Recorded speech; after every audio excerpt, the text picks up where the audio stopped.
ये आकाशवाणी है। चर्चा का विषय है, कार्यक्रम में प्रस्तुत है भारत की आर्थिक तरक्की में महिलाओं के बढ़ते योगदान पर परिचर्चा। इसमें भाग ले रही हैं महिलाओं से संबंधित मामलों की विश्लेषक प्रोफेसर सुशीला रामास्वामी, वरिष्ठ पत्रकार अदिति टंडन और नीति आयोग द्वारा महिलाओं की वित्तीय भागीदारी से जुड़ी हालिया रिपोर्ट की सहलेखक सोनल जेटली। कार्यक्रम का संचालन कर रहे हैं आकाशवाणी संवाददाता कमल कुमार प्रजापति। जब हम महिलाओं के समावेशी हिस्सेदारी की बात करते हैं तो उसमें महिलाओं की समाज में हिस्सेदारी की बात होती है, सांस्कृतिक स्तर पर उनकी हिस्सेदारी की बात होती है और सबसे अहम पहलू महिलाओं की आर्थिक हिस्सेदारी की बात, क्योंकि ये तथ्य है कि हमारी जीडीपी यानी सकल घरेलू उत्पाद में अभी महिलाओं की हिस्सेदारी 18 से 20% है आधी आबादी होने के बावजूद, और कोशिश है कि हर स्तर से महिलाओं की हिस्सेदारी भारत के जीडीपी पे बढ़ाई जाए, उनकी वर्कफोर्स में हिस्सेदारी को बढ़ाया जाए, उद्यम से उन्हें जोड़ा जाए, जिससे कि आर्थिक विकास सुनिश्चित होते हुए उनका सामाजिक विकास हो सके और महिलाओं को शिक्षा, स्वास्थ्य और तमाम स्तरों पर योजनाओं से जोड़ते हुए उनका सशक्तिकरण किया जा सके। तो आज मुख्य तौर पर हम कार्यक्रम में महिलाओं की आर्थिक हिस्सेदारी से किस तरह से भारत में आर्थिक समृद्धि की संभावनाएं हैं उस पर हम चर्चा कर रहे हैं, और साथ में हम एक नीति आयोग की रिपोर्ट पर भी चर्चा करेंगे जिसमें ये बताया गया है कि हाल ही में जारी नीति आयोग की रिपोर्ट में कहा गया है कि महिलाएं अब ऋण लेने की ओर ज्यादा रुझान ले रही हैं, और जिसमें ये आया है कि महिलाओं का जो क्रेडिट स्कोर की निगरानी है वो बीते कुछ समय में बढ़ी है। तो इस पर भी हम विस्तार से आज कार्यक्रम में बात करने जा रहे हैं। हमारे साथ कार्यक्रम में कुछ विशेषज्ञ शामिल हैं, उनका मैं स्वागत करना चाहूंगा। महिलाओं से जुड़े मुद्दों पर गहरी नजर रखने वाली हमारी विशेषज्ञ प्रोफेसर सुशीला रामास्वामी हमारे साथ स्टूडियो में है, आपका स्वागत है। Thank you. वरिष्ठ पत्रकार अदिति टंडन भी हमारे साथ कार्यक्रम में मौजूद हैं, आपका भी स्वागत है। धन्यवाद। और नीति आयोग की जिस रिपोर्ट का मैंने जिक्र किया उस पर ज्यादा जानकारी देने के लिए और उस पर हमारे साथ साझा करने के लिए हमारे साथ कार्यक्रम में जुड़ चुकी हैं सोनल जेटली जी, जो इस रिपोर्ट की को ऑथर हैं। आपका भी स्वागत है। Thank you.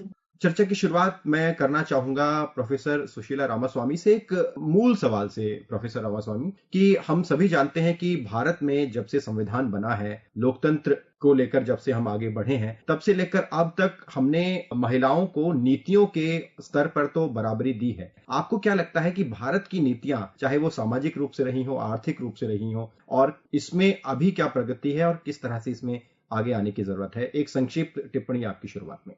देखिए, कहते हैं कि भारत की जो संविधान है वो एक सोशल रेवोल्यूशन डॉक्यूमेंट है। ये तय किया गया था कि शुरुआत के तौर से ही महिलाओं को समान रूप से जो भी अधिकार देना है वो देना है, और ये एक बहुत बड़ा कदम उठाया गया था। और साथ ही ये भी था कि उनको समान अधिकार, और प्रयास ये भी था कि जो पिछड़ापन था, खासकर सिर्फ महिलाओं के प्रति नहीं, पूरा समाज में जो एक पिछड़ापन था वो उसको भी ठीक करने की बहुत बड़ा योगदान संविधान का रहा है इसमें।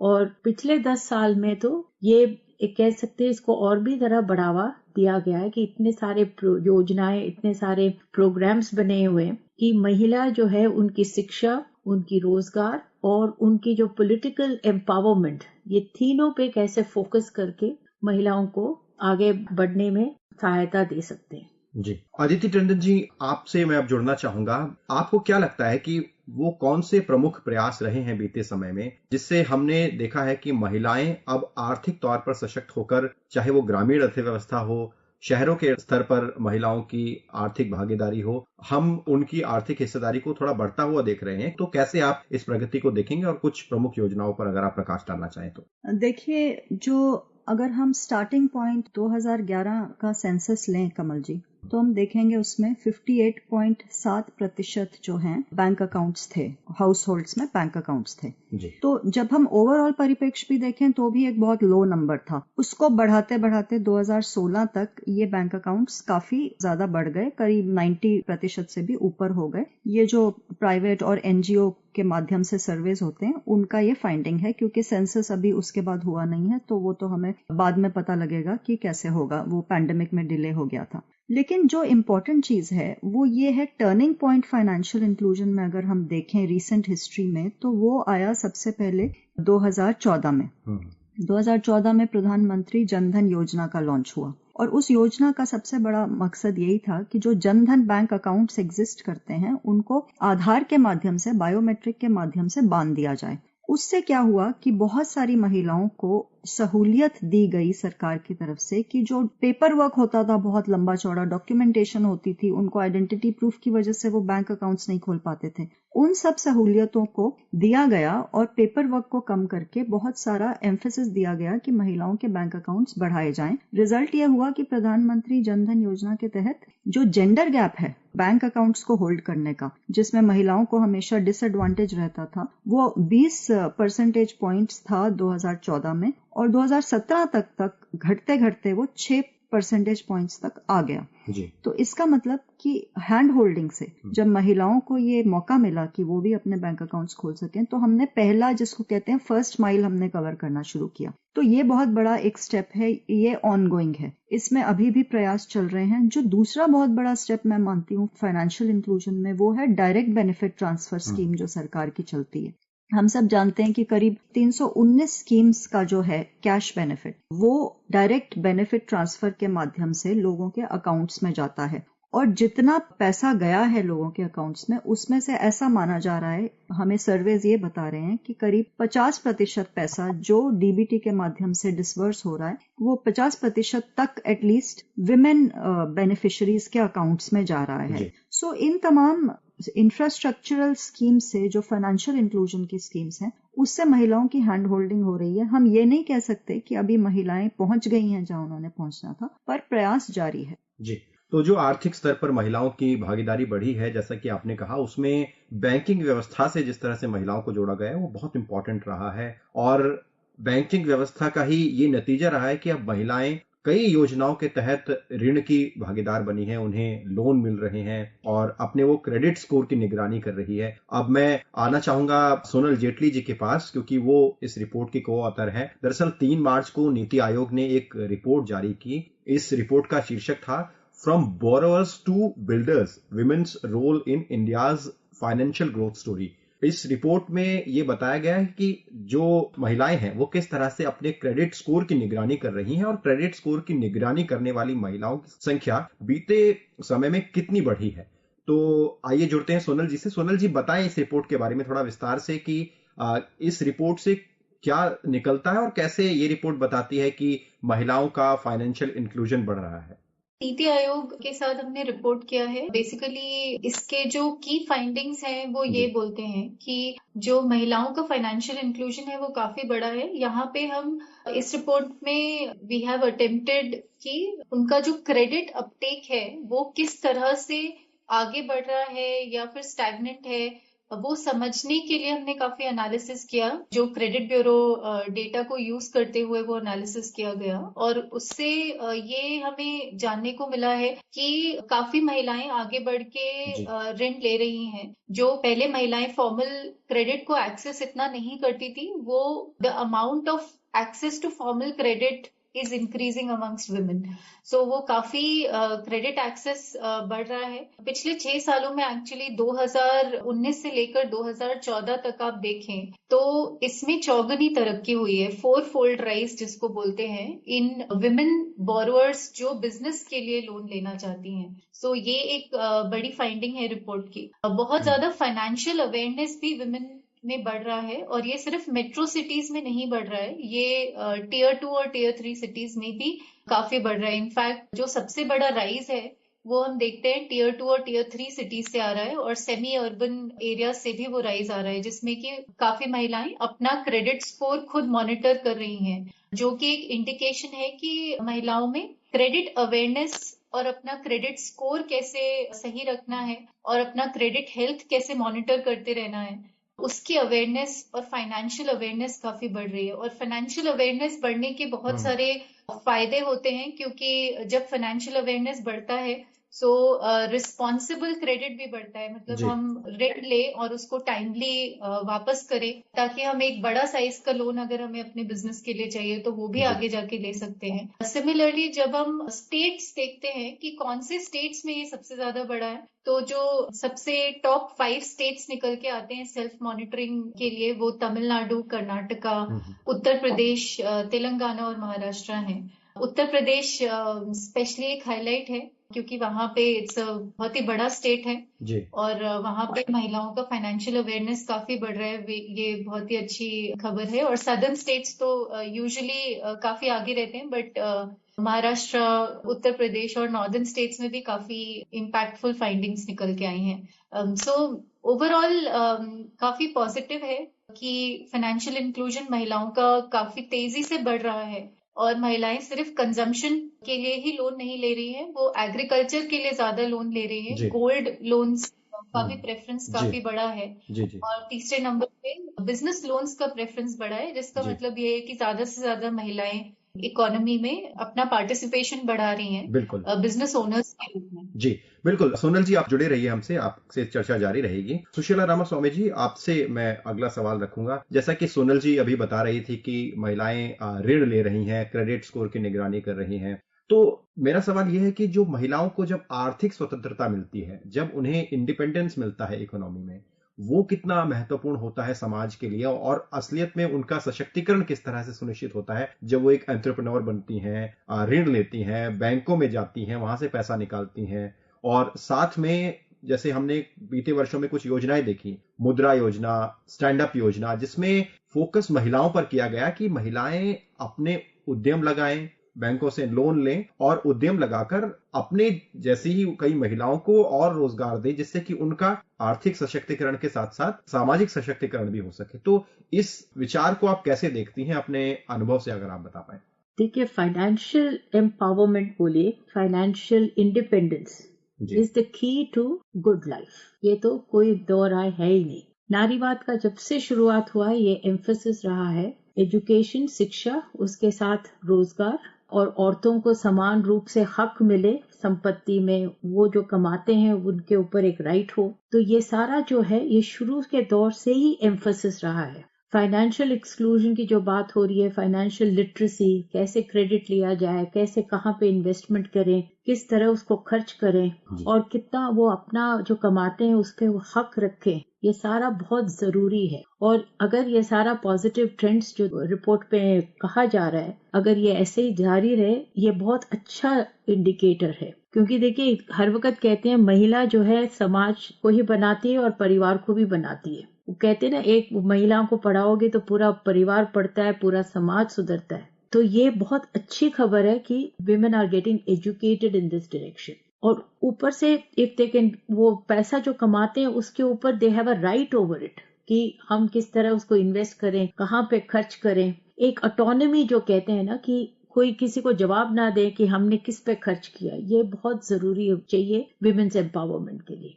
तो ये तो मैं मानती हूँ एक बहुत अच्छा इंडिकेटर है। और इसके साथ जो है, जो इम्पोर्टेंट है, एजुकेशन, स्किल्स और फाइनेंशियल लिटरेसी स्किल्स, ये सारा भी सीखना जरूरी है। तो एक inclusive approach to education and financial literacy is the key to good life. और गुड लाइफ ये भी कहता है कि आप काम करोगे तो आपका एक डिसिप्लिन लाइफ होगा, आप गरीबी में कभी फंसोगे नहीं, और ऊपर सबसे ऊपर एक पर्पस ऑफ लाइफ भी होता है। सो ये बहुत अच्छा इंडिकेटर्स है। अगर ये रिपोर्ट जो कह रहा है, इसको अगर हम आगे बढ़ाते हैं तो this a very good development. Aditi Tandon ji, आपसे मैं सवाल करूं इससे पहले कुछ आंकड़े रखना चाहूंगा कि किस तरह से अलग अलग क्षेत्रों में जो कि आर्थिक मोर्चे हैं उसमें महिलाओं की हिस्सेदारी है। जैसे कृषि क्षेत्र में हम देखते हैं तो महिलाओं की भागीदारी वर्कफोर्स में सबसे ज्यादा मानी जाती है, वो 48% के आसपास है। हालांकि ये चिंता जरूर है कि जो कृषि भूमि उनके नाम पर है वो 13% के आसपास ही है। इसी तरह से मैन्युफैक्चरिंग सेक्टर, जिसमें महिलाओं की हिस्सेदारी 20% के आसपास है, जो पिछले कुछ वर्षों में बढ़ी है। सेवा क्षेत्र में भी महिलाओं की भागीदारी की अगर मैं बात करूं तो 30% के आसपास उनकी भागीदारी है। आप कैसे देखती हैं इन सभी क्षेत्रों को, और जैसे कि ये नीतियां महिलाओं के लिए बनाई गई हैं और कई योजनाएं संचालित की जा रही हैं, उसमें आपको क्या लगता है कि जो कृषि क्षेत्र के अलावा जो दूसरे सेक्टर हैं, चाहे वो स्टार्टअप हो, अनऑर्गेनाइज्ड सेक्टर हो जिसमें कि महिलाएं आगे आ सकती हैं, वर्कफोर्स जो है उसमें महिलाएं आगे आ सकती हैं, और जो दूसरे तमाम क्षेत्र हैं उसमें किस तरह से महिलाएं आगे आ सकती हैं, और जो नीतियां हैं वो किस तरह से प्रोत्साहन दे रही हैं कि कृषि के अलावा भी तमाम अन्य क्षेत्रों में महिलाएं अपनी हिस्सेदारी निभाएं? देखिए कमल जी, सबसे इम्पोर्टेंट तो यही रहता है कि क्या महिला के पास बैंक अकाउंट है, अगर बैंक अकाउंट है तो क्या उस बैंक अकाउंट को वो ऑपरेट करती है, क्या उसके पास मोबाइल फोन है, अगर है तो क्या वो उस मोबाइल फोन से फाइनेंशियल ट्रांजैक्शन करती है। तो इस लेवल की जो बेसिक फाइनेंशियल लिटरेसी और बेसिक इंडिपेंडेंस है वो सरकारी माध्यम से महिलाओं को दी जानी चाहिए, और वो एक मोमेंटम जो पकड़ा हुआ है स्कीम्स के तहत वो चलता रहना चाहिए। इसमें जैसे कि आपने बहुत महत्वपूर्ण आंकड़े दिए कि ट्रेडिशनली ही महिलाओं का एग्रीकल्चर में रोल रहा है, लेकिन हमारे लिए चैलेंज ये है कमल जी कि क्या हम अब जो ये स्ट्रक्चर्स हमने क्रिएट कर दिए हैं फाइनेंशियल इंक्लूजन के लिए, हमने फाइनेंशियल प्रोडक्ट्स भी मार्केट में लॉन्च कर दिए हैं, लेकिन क्या हम महिलाओं को एनकरेज करेंगे कि वो फाइनेंशियल प्रोडक्ट्स को यूज करें। जैसे अगर हम नेशनल फैमिली हेल्थ सर्वे उठा के देखें जो आखिर में आया है अभी 2019 और 21 को कवर करता हुआ, NFHS 5 जिसको हम कहते हैं, तो उसमें एक आंकड़ा हमें बताता है जो अच्छा पॉजिटिव इंडिकेटर है वो तो ये है कि NFHS 4 के कंपैरिजन में जो 2015-16 में आया था उसके कंपैरिजन में 19-21 में पहले 53% महिलाएं जो थीं उनके पास जो बैंक अकाउंट थे वो यूज करती थी। ये प्रतिशत बढ़कर 79% हो गया है। ये एक बहुत अच्छा आंकड़ा है जो हमें ये बता रहा है कि महिलाओं की एक्चुअल फाइनेंशियल इंडिपेंडेंस बढ़ रही है। लेकिन जो आंकड़ा हमें थोड़ा सा वरी करता है वो ये है कि हालांकि जैसे कि आपके एक्सपर्ट कह रहे थे कि क्रेडिट लेने की जो ताकत है महिलाओं की बड़ी है, लेकिन अभी तक भी सिर्फ 11% महिलाएं ऐसी हैं हमारी देश की पूरी पॉपुलेशन में जिन्होंने कभी भी अपनी लाइफ में माइक्रो क्रेडिट अवेल किया है।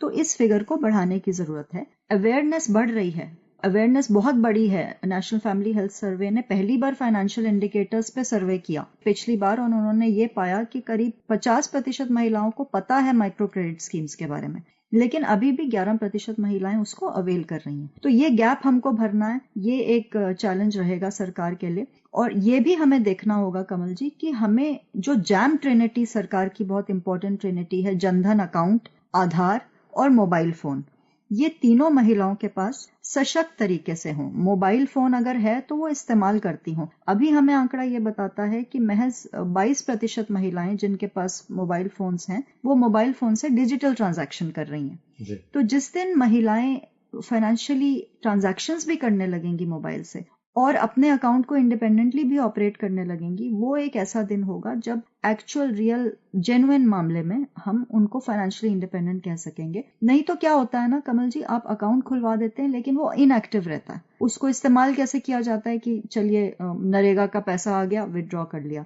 लेकिन फिर भी ये इंपॉर्टेंट है क्योंकि ये एक माध्यम है और सबसे इंपॉर्टेंट माध्यम है कि कैश ट्रांसफर जो अकाउंट में महिला के जा रहा है वो उसको फाइनेंशियली बहुत डिसीजन मेकिंग की पावर दे रहा है हाउस होल्ड में। पहले क्या होता था, आप कैश पकड़ा देते थे हाथ में, वो कैश घर का आदमी ले जाता था, इधर उधर की चीजों में खर्च हो जाता था। लेकिन अब क्योंकि डीबीटी के माध्यम से महिलाओं के अकाउंट में उनके मेहनताने जा रहे हैं, जैसे नरेगा का पैसा, तो उनकी इंडिपेंडेंस है ना कमल जी कि वो किस चीज के लिए उस पैसे को निकालेंगी। फिर वो उस पैसे को बच्चे के एजुकेशन के लिए यूज करेंगी, बच्चों की हेल्थ के लिए यूज करेंगी, अपनी हेल्थ सर्विसेज के लिए यूज करेंगी। ये फर्क रहता है डीबीटी और कैश डोल में। तो इसमें हम बिल्कुल सही जा रहे हैं। जी सोनल जी, जैसा कि रिपोर्ट में कुछ चुनौतियों का भी जिक्र किया गया है कि ऋण लेने में अभी भी कौन सी दिक्कतें हैं महिलाओं को, उसका भी जिक्र है, तो इन बातों के बारे में अगर आप संक्षेप में बता पाए। कमल जी, जैसे रिपोर्ट बोलता है कि ऑफ कोर्स क्रेडिट लेने की क्षमता बढ़ी है और महिलाओं का इंटरेस्ट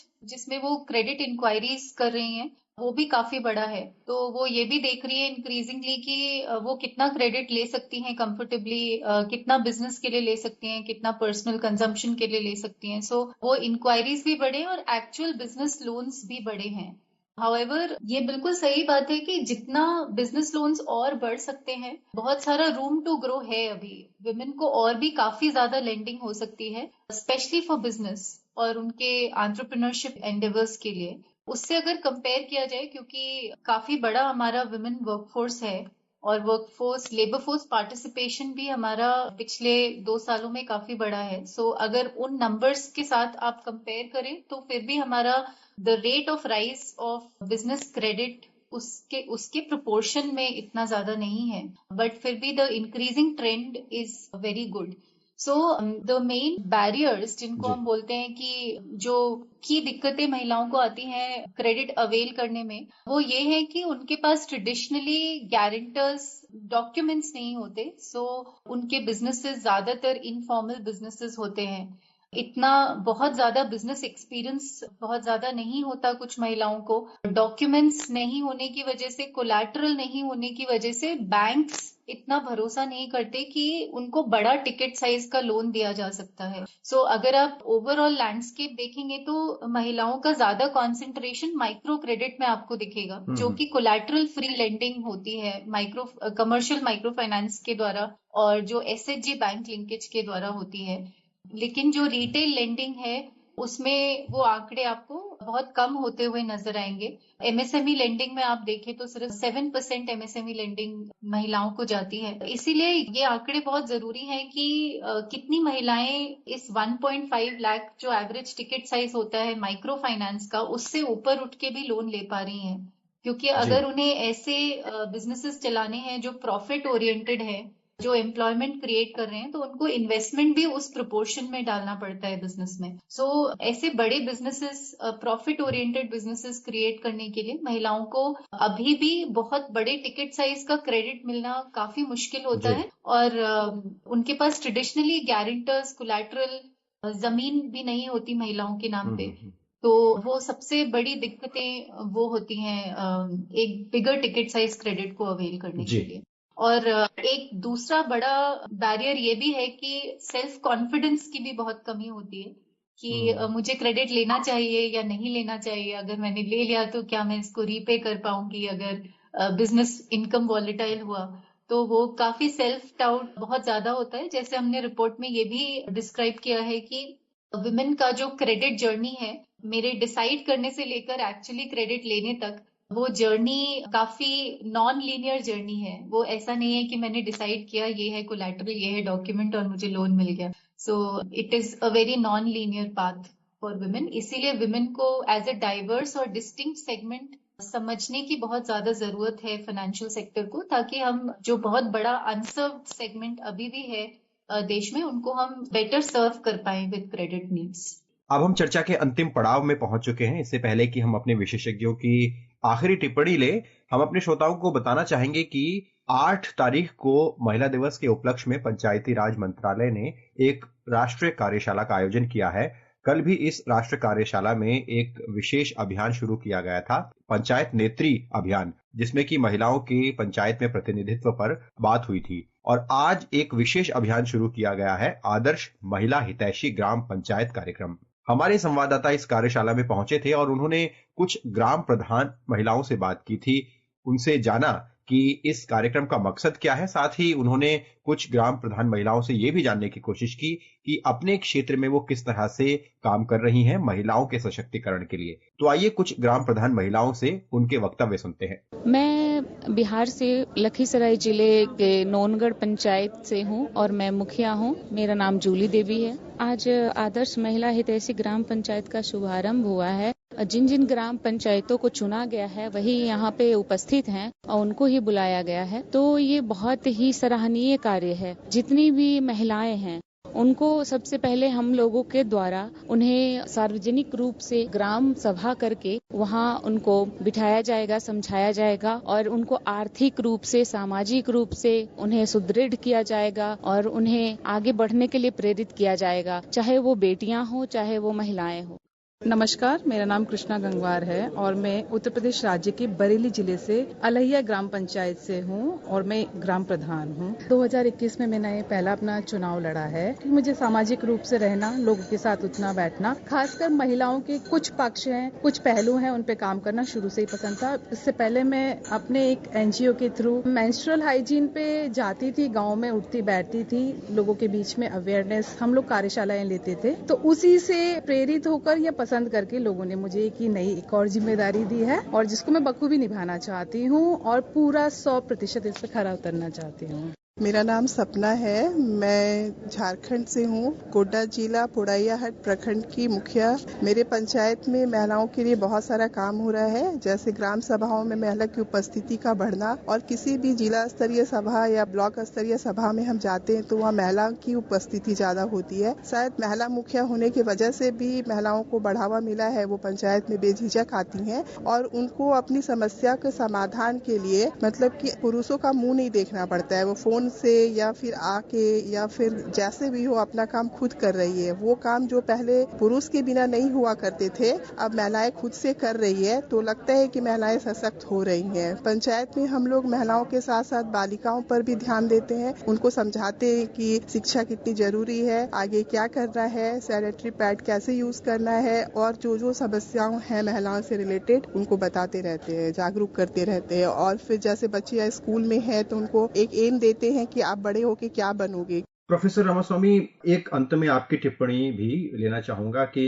महिलाओं का अगर हम एक समावेशी विकास चाहते हैं, आर्थिक, सामाजिक, हर तरह से, तो क्या अप्रोच हमारी और होनी चाहिए? देखिए, नीतियों की कमी नहीं है, पर एक बहुत बड़ा सवाल जो जब भी हम महिला सशक्तिकरण के बारे में बात करते हैं, एक कॉन्सेप्ट ऑफ डबल बर्डन, महिलाओं के ऊपर जो पूरा काम का जो बोझ पड़ जाता है, वर्किंग मदर्स जो बोलते हैं, उनका जो प्रॉब्लम्स है, घर भी संभालो, बच्चे भी संभालो, बाहर की दुनिया में जाके काम भी संभालो, जो डबल बर्डन जो महिला फेस करती है, और खासकर साउथ एशिया में, और यहाँ पे औरतें जो है 20% मोर काम करते हैं देन मेन। ये एक चैलेंज, बहुत बड़ा चैलेंज है। दूसरी जो बात है, equal pay for equal work, ये एक अभी भी बहुत बड़ी समस्या है। हिंदुस्तान में ये बहुत ज्यादा ऑर्गेनाइज सेक्टर में तो ये प्रॉब्लम इतना नहीं है, क्योंकि equal work and equal pay तो है, बट अनऑर्गेनाइज सेक्टर जो 94% है इस देश का, वहां पे इक्वल पे तो है ही नहीं। अदिति जी, आप क्या कहना चाहेंगे कि जो महिलाओं का अगर आर्थिक समावेश है उसकी दृष्टि से ही पूछूं तो किस अप्रोच को लेकर आगे चलना होगा? एक जैसे डिजिटल साक्षरता पर मैं आपकी जरूर टिप्पणी चाहूंगा कि सरकार फोकस कर रही है कि महिलाओं की डिजिटल लिटरेसी बढ़े। हमें कितनी गति से काम करना होगा, कैसे उन्हें हर तरह से शिक्षित करके या डिजिटली साक्षर करके हम आगे उनके रोल को और ज्यादा बढ़ा सकते हैं?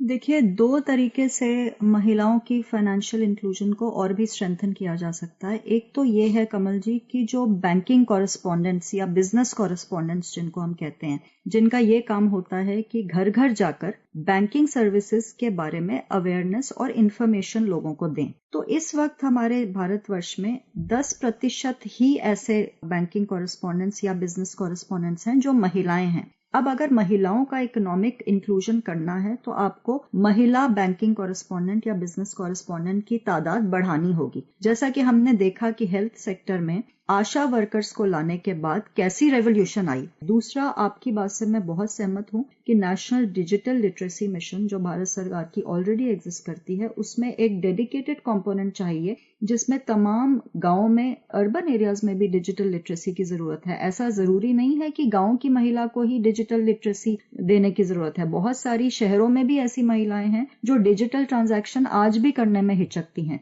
तो ये भी करना जरूरी है। तीसरा, मुझे लगता है कि gender disaggregated data financial markets में आते रहना चाहिए, ज्यादा से ज्यादा स्टडीज होनी चाहिए जिससे कि हमें ये पता लगे कि महिलाएं कैसे प्रोग्रेस कर रही हैं। एक बहुत अच्छी बात जो हमें देखनी होगी कमल जी, वो ये है कि जहां तक माइक्रो क्रेडिट का सवाल है, महिलाएं बहुत ही बैंकेबल, बहुत ही रिलायबल कस्टमर्स होती हैं, क्योंकि वो अपने लोन को हमेशा चुकाती हैं। बिल्कुल, ये रिपोर्ट में भी जो हम जिक्र कर रहे थे, ये बात सामने आई है कि महिलाएं विश्वसनीय एक क्रेडिट उधारकर्ता होती हैं।